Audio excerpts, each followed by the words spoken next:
మనతో పాటు రఘునందన్ రావు గారు జాయిన్ అవుతున్నారు, మెదక్ ఎంపీ. రఘునందన్ రావు గారు, ఎస్, ఇప్పుడు ఇవాళ చిన్న సవరణ, ఇప్పుడు మీరు చెప్పిందంటూ చిన్న సవరణ. యా, అది 2000 ఇయర్ లో కాదు సార్, అక్టోబర్ 27, 1999లో ఓకే, భారత ప్రభుత్వం ఒక గెజెట్ ఇచ్చింది సార్. ఎస్, దాంట్లో గెజెట్ లో 3 కులాల గురించి ప్రత్యేకంగా మాట్లాడింది. 4. ఒకటి తేలి, 2 మోద్ గంచి, మాలి, గాంచి అని ముస్లింస్ లో ఒక తెగ గురించి మాట్లాడారు. వీళ్ళందరినీ ఓబీసీలు కలిపారు సార్. ఇది అక్టోబర్ 27, 1999లో జరిగింది సార్. ఇది central OBC list. Central OBC list గురించి మాట్లాడుతున్నా. స్టేట్ ఓబీసీలో కలిపింది కాంగ్రెస్ పార్టీ, కాంగ్రెస్ ముఖ్యమంత్రి 1994. మీరు చాలా స్పష్టంగా చెప్పారు, నేను మళ్ళీ దాన్ని రిపీట్ చేయదలుచుకోలేదు. నేను మీ ద్వారా రేవంత్ రెడ్డిని ఒకటి అడగదలుచుకున్నా సూటిగా.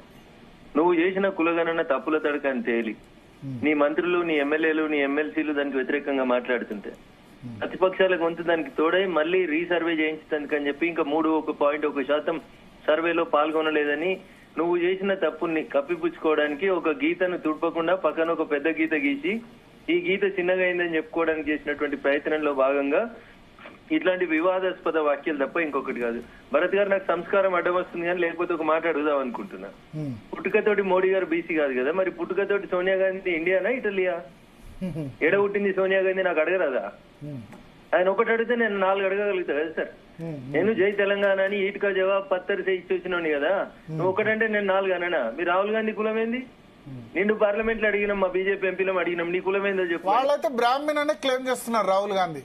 దత్తాత్రేయ గోత్రం బ్రాహ్మణ్ అని చెప్పి రణదీప్ సింగ్ సుర్జేవాలా వ్యక్తులు సొంత కులాన్ని బయటికి చెప్పుకోవడానికి ఇష్టపడని వ్యక్తులు. అంతే ఎందుకు సార్? సబ్జెక్టు తెలంగాణది. తెలంగాణలో ఇంతకుముందు ఇట్లే ఒక ముఖ్యమంత్రి ఉండే, ఇట్లే ఎగిరెగిరి ప్రధానమంత్రి మీద ఇప్పుడు కనీసం నడవడానికి కూడా చేత కాకుండా ఫామ్ హౌస్ లకి వెళ్ళి బయటికి రానటువంటి దుస్థితిలో ఉన్నాడు. రేవంత్ రెడ్డి గారికి నిజంగా బీసీల మీద ప్రేమ ఉంటే భరత్ గారు, ఆయన కేబినెట్ లో 12 మంది ఉన్నారు. తొండిగానో మంచిగానో 50% బీసీలు ఉన్నారని ఒప్పుకుంటుండు. 12 మందిలో మరి 6, 50 కంటే ఎక్కువ శాతం బీసీలు ఉంటే 7 బీసీ మంత్రులు ఉండాలి కదా సార్. 7 ఓసీలు ఎట్లున్నారు నీ కేబినెట్ లో? 2 బీసీలు ఎట్లున్నారు? 2 దళితులు ఎట్లున్నారు? దేశవ్యాప్తంగా కులగణన చేయాలని ఎందుకు రాహుల్ గాంధీ అడుగుతున్నా అని చెప్తాడంటే పార్లమెంట్ లో భరత్ గారు, ఏ కులపోళ్ళు ఎంత ఉంటే ఆ రేషియో ప్రకారం వాళ్ళకి రావాలంటాడు. ఒకవేళ అదే మాట నిజమైతే తెలంగాణలో నువ్వు చెప్పిన లెక్కనే కరెక్ట్ అయితే 55% బీసీలు ఉంటే నీ 18 మంది టోటల్ కేబినెట్ లో 10 మంది బీసీలు ఉండాలి. నీకు చాతనైతే రేవంత్ రెడ్డి ఇవాళ దాకా ఇచ్చిన 7 ఓసీలను తీసేయలేవు.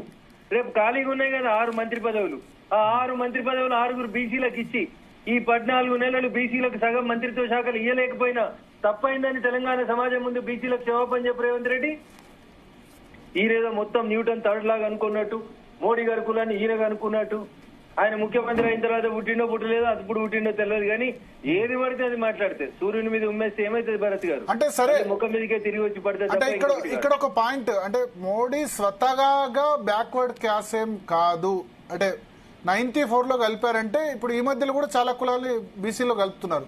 సో ఆయన క్లెయిమ్ చేసుకున్నట్టు బ్యాక్వర్డ్ క్లాస్ ఏమీ కాదు, అంతగా వెనుకబడిన కులమే కాదు, అత్యంత వెనుకబడిన కులమేమి కాదు అని రేవంత్ రెడ్డి ఉద్దేశం కావచ్చు బహుశా. ఇప్పుడు తెలంగాణలో రాజశేఖర రెడ్డి గారు ముఖ్యమంత్రి అయిన తర్వాత ఉమ్మడి ఆంధ్రప్రదేశ్ ఉన్నప్పుడు వీరశైవ లింగాయతులు అనే కులాన్ని తీసుకొని వచ్చి బీసీలలో కలిపిండు. అవును, మరి ఇలా వీరశైవ లింగాయతులు బీసీలు అవుతారా కారా? బీసీలే. ఎవరు కలిపారు? కులం పోయి దరఖాస్తు పెట్టుకొని కలపలేదు. తెలంగాణలో గానుగా వారి కులాన్ని మన ఊరు భాషలో చెప్పాలంటే గానుగా తేలి నూనె తీసుకొని బతికేటోళ్ళు, గానుగా పట్టించుకొని బతికేటోళ్ళని ఊర్లలో బీసీలలో కాకపోతే తెలంగాణలో ఏమంటారు రేవంత్ రెడ్డి గారు? సేమ్ అదే ఉంది. అక్కడ గానుగా అని మనం అంటున్నాం, ఇక్కడ గాంధ్ మోచి అని గుజరాత్ లో పిలుస్తారు, తేలి గాంధ్ మోచి. అందుకని నేను ఏమంటున్నా సార్, నీ రాష్ట్రాన్ని నువ్వు పాలించుకోరా రేవంత్ నాయన. నీ రాష్ట్రాన్ని నువ్వు పాలించుకోవడం చేతగాక ప్రధానమంత్రి గారి మీద ఎందుకు? 3 సార్లు ఈ దేశ ప్రజలు ఆయనకి మ్యాండేట్ ఇచ్చానని ప్రధానమంత్రి చేసిండ్రు. ఇంకా ఆయన ఉన్నంత కాలం కూడా ఆయనే ఉంటాడు. బీజేపీ ఇంకా 10 సార్లు అధికారంలో ఉంటది. మీరేం చేస్తున్నారు అంటున్నా. మీరు ఆయన పుట్టుకతోటి బీసీ కాదంటారు కదా, నేను పుట్టుకతోటి సోనియా గాంధీ ఇండియాకు చెందిన వ్యక్తి కాదని నేను కూడా ఆరోపించవచ్చు కదా భరత్ గారు. కానీ నాకు ఎందుకో సంస్కారం అడ్డ వస్తుంది కాబట్టి నేను ఆ మాట అంటే బీసీలకు ఛాంపియన్ అని క్లెయిమ్ చేసుకోరాదు. అంటే బీసీ ప్రైమ్ మినిస్టర్ అంటున్నారు, మొదటి నుంచి బీసీ ఏం కాదు, ఆయన ముఖ్యమంత్రి అయిన తర్వాత కలుపుకున్నాడు, లేదా పుట్టుకతో ఏం బీసీ కాదు, అత్యంత. అంటే బీసీకి సంబంధించి లిస్టులు కూడా కొంత ఇప్పుడు కర్ణాటకలో రెడ్డిస్ బీసీలో ఉన్నారు. ఒక్క నిమిషం. రాష్ట్రాలు డిఫరెంట్ కమ్యూనిటీస్ ఉన్నాయి. అట్లా ఆయన ఉద్దేశం కావచ్చు కదా. భరతన్న ఒక్క నిమిషం. యా సరేనే, బీజేపీ బీసీలకి ఇది చేస్తలేదు. కాంగ్రెస్ ఈ దేశానికి స్వతంత్రం వచ్చినాక 55 సంవత్సరాలు ఈ దేశాన్ని పరిపాలించింది. ఎంతమంది బీసీలని ప్రధానమంత్రులు చేసిరన్న?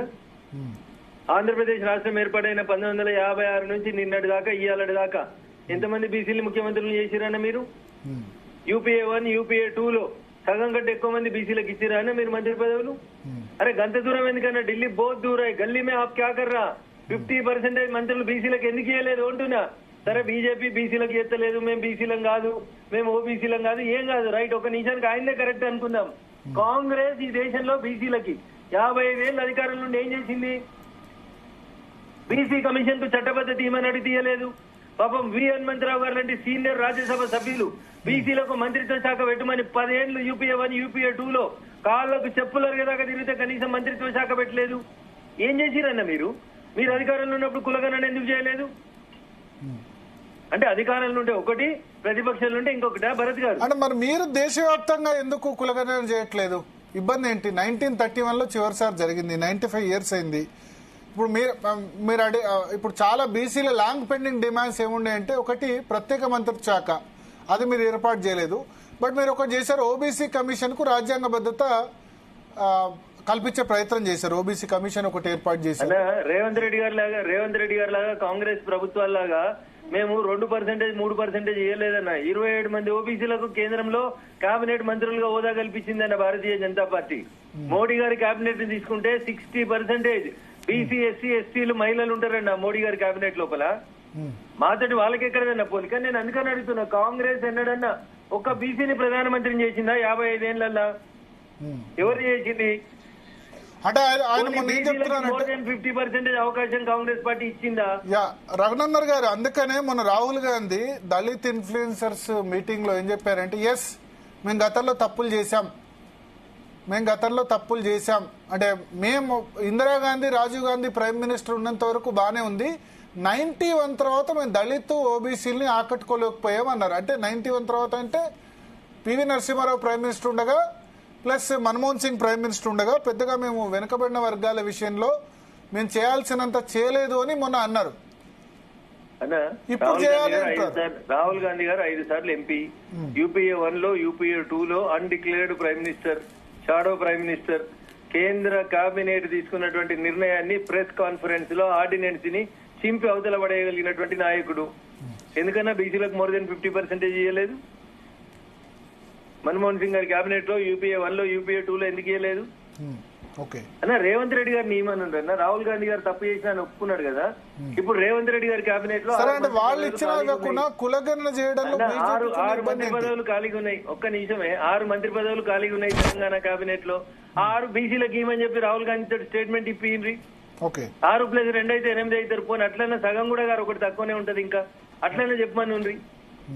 ఏమి చేయకుండా నువ్వు ఒకేళ్ళు నా దిక్కు చూపిస్తుంటే 4 ఏళ్ళు నీ దిక్కు చూపిస్తున్నాయి కదన్నా. ఓకే. Thank you. సో మొత్తానికి